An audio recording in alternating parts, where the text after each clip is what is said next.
So if you want to cut a line and constrain it to the angle of your mesh. So for example, we want to cut a straight line from this point down to this side. So you first have to align the object to the view.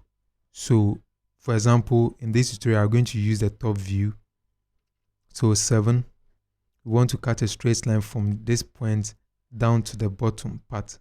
So press K for the knife tool, K, click here, and then press C, click this side, and then enter.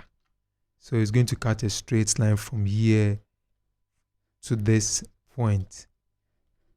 Okay, so if your angle constraint is at the side view, let's press 3, and then same thing, press K, click, and then C, click here, and then enter.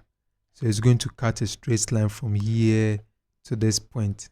So whether it's here again, we can also do the same thing. So first of all, align the view.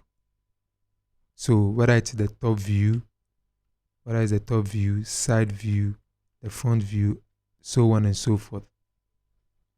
So this is how to constrain or cut an angle, or cut a mesh constraint to an angle. I hope you get it. The English is some way, but I hope you get the point. Thank you. So this is Supremo. Please kindly leave a comment and let me know what you think. Bye bye.